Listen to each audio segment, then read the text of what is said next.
आपको कुछ बोलना है तो पहले बोल लीजिए, फिर हम लोग का क्वेश्चन। बहुत ही ये दुखद घटना है हमारे बंगाल में।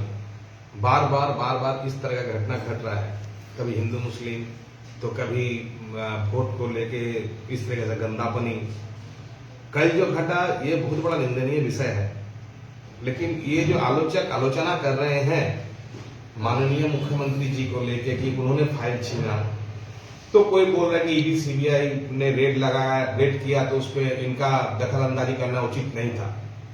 मानता हूं मैं, दोनों पक्ष को मैं रखते हुए बात करूंगा कुछ आज। सर्वप्रथम अगर ईडी कहीं पे रेड मार रही है, सीबीआई कहीं पे रेड मार रही है, तो उनको अपना साथ, वो अपने साथ में केंद्रीय शासक बाहिनी लेके आए हैं। दूसरी सबसे बड़ी बात है कि यहाँ का स्थानीय प्रशासन को वो बिना इन्फॉर्म किए यहाँ पे रेड मारने के लिए आए थे। क्यों? अगर हमको किसी को रेड मारना है तो हम छाती चौड़ा करके हम सबको बोलते हुए रेड मारेंगे। यहाँ का प्रशासन को तो एटलीस्ट हम बोलेंगे ही कि हम आ रहे हैं। अगर कुछ घटना घट जाए तो इसकी जिम्मेदारी तो उस समय प्रशासन को ठहराई जाएगी, बंगाल प्रशासन को ठहराई जाएगी, क्योंकि बंगाल प्रशासन को इससे इल्म तक नहीं था कि इस तरह का घटना घटेगा। अब ये एक पहलू हुआ। दूसरी पहलू क्या है?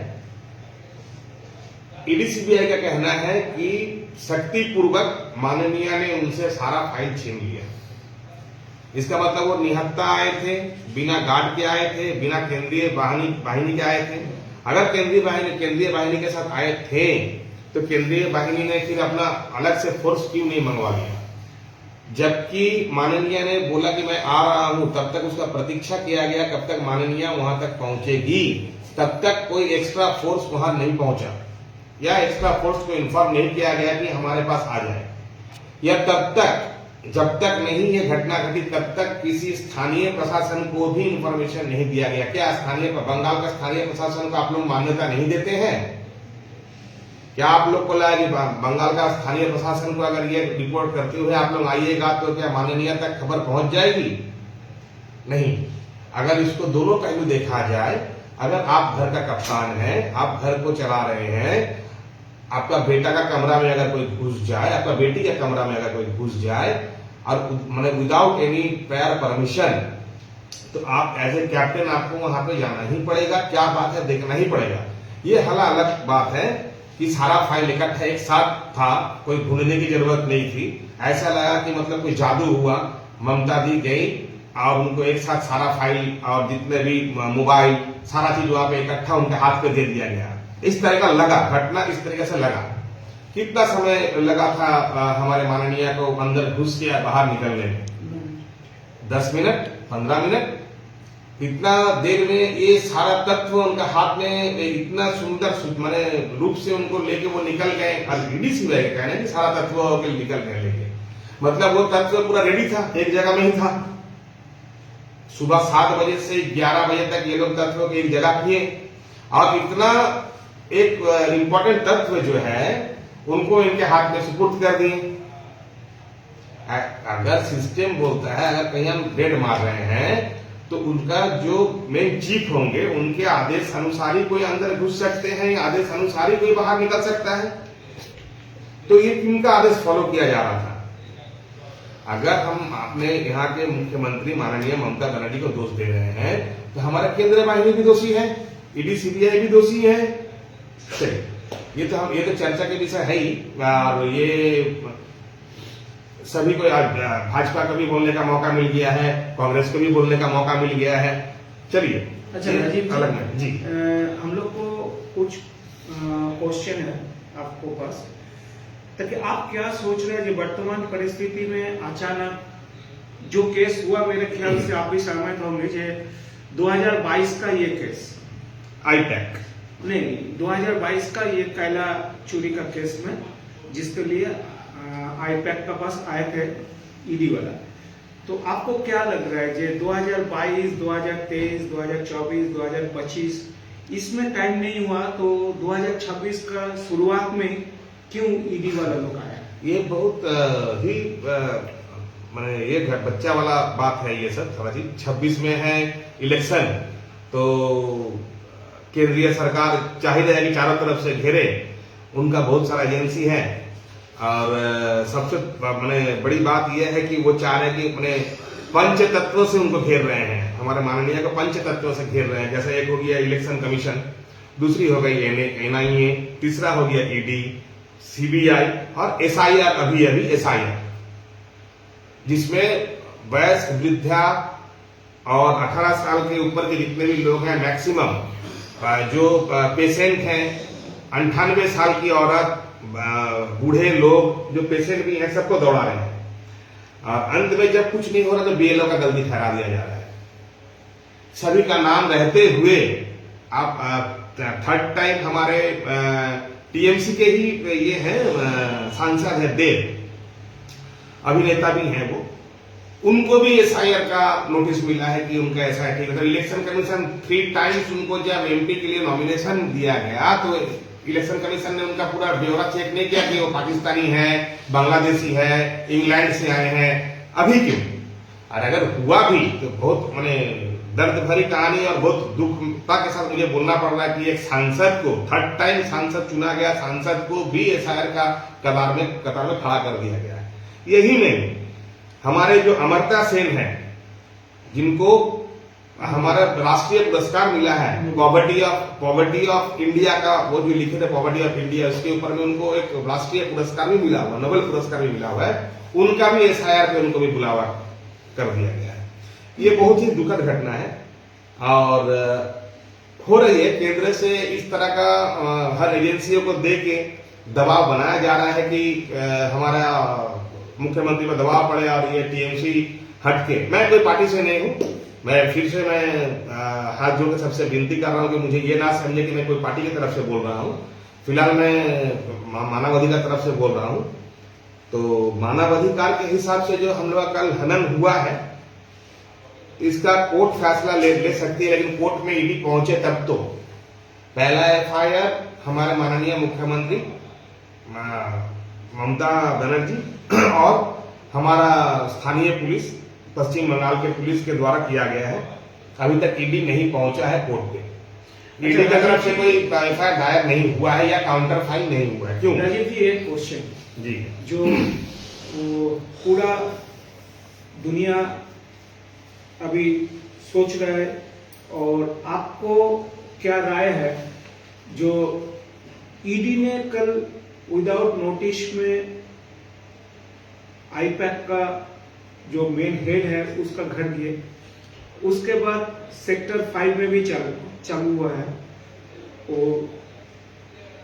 तो आपको क्या लगता है ये इससे क्या कुछ निकल सकता है 2026 के लिए, ताकि ऐसा हो जाए जो तृणमूल गिर जाए? देखिए, सबसे पहले हमें ये देखना होगा ये ईडी कौन सा दफ्तर से बिलोंग्स करता है। ये बिलोंग्स करते हैं मिनिस्ट्री ऑफ फाइनेंस से। पहले ये क्या था, एनफोर्समेंट यूनिट था, वहां से फिर डायरेक्टरेट किया गया। 1958 में जब इसका स्थापना हुई तब ये एनफोर्समेंट यूनिट था, वहां से फिर डायरेक्टरेट में इसका कन्वर्ट किया गया। फॉरेन एक्सचेंज का पहले इसका फॉरेन एक्सचेंज पे काम था, अभी मनी लॉन्ड्रिंग पे भी ये आ गए हैं, अभी मनी लॉन्ड्रिंग पे भी काम कर रहे हैं। किनके हाथ में है ये? मिनिस्ट्री ऑफ फाइनेंस किनका है केंद्र पे?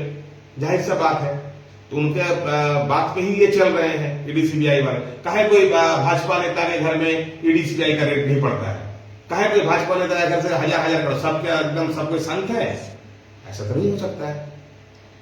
काहे कोई माने भाजपा छोड़ के हर जगह में कोई भी दूसरे नेताओं के घर में, बिजनेसमैन के घर में ईडी सीबीआई का छापा पड़ता है, क्यों? अच्छा, ईडी वाला ने बोल रहे जो कोयला माफिया का जो 10 करोड़ रुपया वो आईपैक में गया, उसके लिए ये लोग आए हैं। तो आईपैक का 10 करोड़ रुपया आईपैक में गया है, ये क्या 2026 में ईडी को मालूम पड़ा? बहुत अच्छी बात कही आपने। 2022 साल से आईपैक में जो 10 करोड़ रुपया का उन लोग ये किए हैं,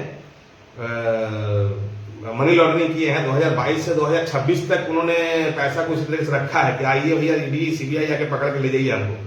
मैं बैठा हुआ घर पे, प्रतीक जैन, मैं बैठा हुआ घर पे, मुझे ले चलिए। ऐसा नहीं होता है।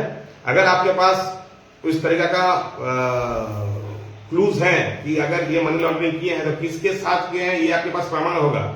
ये जरूरी नहीं कि आपको प्रतीक जैन के घर से ही आपको तथ्य को उठाना होगा, आपके पास जरूर क्लू है। अगर मैं राम को पैसा दिया तो दिख रहा है भैया राम के अकाउंट से श्याम के पास गया, चाहे खाता बैंक खाता से गया हो चाहे हवाला के माध्यम से गया है। अगर हवाला के माध्यम से गया है तो हवाला का भी प्रमाण होता है। ऐसा नहीं कि आप तो हवाला देख के ही आप लोग जरूर आए होंगे प्रतीक जैन के घर में, तो हवाला का क्या प्रूफ है? आप लोग क्यों नहीं दिखा रहे इसको अभी तक? हवाला का कौन सा आप लोग क्या प्रूफ देखे हैं? ये तो अभी तक आप लोगों ने उजागर किया ही नहीं। आप लोग खाली बोल रहे हैं कि हम लोग हवाला देखते हुए आए। हवाला का क्या देखे? जब इतना बड़ा घटना घट गया कब दिखाइएगा आप लोग हवाला का बात? हवाला में क्या देखे थे प्रतीक जैन के? 10 करोड़ 200 करोड़ 10,000 करोड़ क्या देखे हैं? उसको तो सामने लाइए। अच्छा राजीव जी, और एक चीज कल सुनने जा रहा है, क्या डॉक्यूमेंट्स भी है, वन सेंट्रल मिनिस्टर कल प्रेजेंट है। हाँ, ये हमारे कान में भी आया है, but I am not sure, I am not confirm.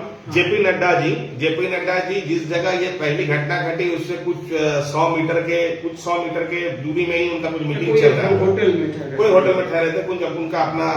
तो इसको क्या माना जाए? ये प्री प्लान है या फिर हमारे माननीय प्रधानमंत्री मोदी जी 12 तारीख को आ रहे हैं वंदे भारत का उद्घाटन करने के लिए, तो उनके पास कुछ मसाला नहीं है बोलने के लिए, तो मसाला तैयार किया है बंगाल के लिए बोलने का कुछ मसाला नहीं है, तो इस मसाले को नया तड़का मसाला तैयार किया जाए कि 12 तारीख को कुछ तो बोलना होगा उद्घाटन के समय। तो अब ये बहुत अटपटा सा समय चल रहा है, इलेक्शन का समय है कि बंगाल का इलेक्शन है। अच्छा, लेकिन जो भी घटना, एक सेकंड सर, जो भी घटना कल घटा ये दोनों तरफ से ही बहुत शर्मसार है। ये नहीं होना चाहिए था ना। ईडी सीबीआई अगर माननीय के ऊपर आंच आता है तो ईडी सीबीआई को भी ये जवाबदेही करना होगा कि वो बिना स्थानीय प्रशासन को इंफॉर्मेशन करते हुए किसी के घर पे या किसी के संस्था में या किसी के ऑफिस में कैसे रेड मार रहे हैं। ठीक है, उनके पास हाईकोर्ट का ऑर्डर है, मान लेते हैं हाईकोर्ट का ऑर्डर है, तो फिर आप विदाउट एनी बॉडी बिना गार्ड का आ जाइए खाली ऑर्डर हाथ में झुलाते हुए। वो तो आप नहीं किए। आप केंद्रीय शासन वाहिनी को लेके आए, शासक वाहिनी को लेके आए, शस्त्र वाहिनी को लेके आए। इसका मतलब क्या? इसका मतलब आपको पता है कि हमको गार्ड की जरूरत है, तो फिर आपने स्थानीय गार्ड का व्यवहार क्यों नहीं किया? स्थानीय गार्ड को आपने इन्फॉर्मेशन क्यों नहीं किया? अच्छा अगर ये सुनने में आ रहा है जो 2026 का जो इलेक्शन है पश्चिम बंगाल का जी, इसमें शासक दल फ्रंट लाइन में बहुत आगे है एज पर the news of various news. तो क्या ये लग रहा है कि आपका मन में इसको दबाने के लिए? जी, मैंने पहले ही कहा कि मैं मानवाधिकार की तरफ से बात कर रहा हूं, लेकिन आपने जब कही ये बात को, तो ये जो खेला गया है, ये जो खेल चल रहा है, इसमें तो पश्चिम बंगाल का जो अभी सरकार है, ममता दीदी का जो सरकार है, इनको और ज्यादा वोट से आदमी जिताएंगे। इनको तो और ज्यादा वोट से जिताएंगे, क्योंकि केंद्र अपना गलती अपने दिखा रहे हैं कि हम यहाँ पे घुस रहे हैं, स्थानीय प्रशासन को विदाउट एनी इंफॉर्मेशन हम रेड मार रहे हैं। अगर यही बर्ताव रहा तो हर आदमी डरेगा भाई। अच्छा, कोई भी आदमी अपना डुप्लीकेट एक कार्ड बना के बोलेगा मैं ईडी सीबीआई से आया, स्थानीय प्रशासन को बिना बोले मैं आ गया। नहीं राजीव जी, ये चीज जहां बीजेपी शासित राज्यों है जैसे यूपी जैसे आदर्श, कहा वहां क्या ऐसा ईडी सीबीआई का छापा चलते हैं क्या? आपको क्या लगता है? जरूर चलता है। बिहार का इलेक्शन जरूर है, लेकिन किसी भी ताकतवर के पास, ताकतवर इन द सेंस आप भी समझ रहे हैं, हम भी समझ रहे हैं, जिनके ये संस्था है, जिनका ये एजेंसीज है, जिनका तैयार किया हुआ अभी फिलहाल जिनके हाथ में ये एजेंसीज है, उनके किसी भी लोगों पे ये कभी भी रेड नहीं होती है। अच्छा, आपका राय क्या है? कल का जो हादसा हुआ, हादसा ही बोलेंगे हम लोग, तो इसके लिए आपको क्या राय है? आने वाला दिन पश्चिम बंगाल क्या एक मतलब मेरी केंद्र, आपको मैं समझ गया, मेरी केंद्र सरकार से विनम्र निवेदन है कि इस तरीका का गलती को ना दोहराए। अगर किसी भी स्टेट में जा रहे हैं, किसी भी सिटी में जा रहे हैं, तो अगर स्थानीय पुलिस को जरूर इन्फॉर्मेशन करके आपका ये एजेंसी को बोलिए जाने के लिए। अन्यथा कुछ दिन पहले ये घटना उड़ीसा में भी घटी, भुवनेश्वर में घटी, कांग्रेस के द्वारा हाथापाई दोनों ईडी सीबीआई के साथ हुई। मेरे कान तक ये बात आई है। मुझे पूरी ज्ञान नहीं है इस चीज की, किसी माध्यम से मेरे कान पे आई है। तो ये घटना घटते रहेंगे और भारतवर्ष बदनाम हो रही है इसमें कि एक एजेंसी या दो एजेंसी, ये एजेंसी जिसके जिसके पास जा रहे हैं छापा मार रहे हैं। क्यों? ऐसा क्यों है? ये फिर से क्या हमारा माने अंग्रेजों वाला कानून आ गया? अगर कोई स्वाधीन लड़ना चाह रहे हैं तो उनको क्यों एजेंसियों का डर दिखाया जा रहा है? हर एक का पास जाकर एजेंसी सब कुछ उजागर करके निकाल भी नहीं पा रही है। कल का जैसी बात है, कल की बात में तो बोला गया कि इनका घर से कुछ भी नहीं मिला, प्रतीक जैन के घर से, और एक तरफ बोल रहे हैं कि सारा तथ्य माननीय मुख्यमंत्री जी साथ में लेके चले गए।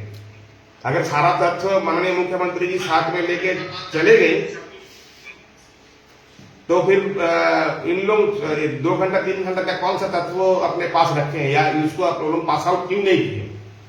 राजीव जी, बहुत बहुत धन्यवाद आपको, आपका ओपिनियन के लिए।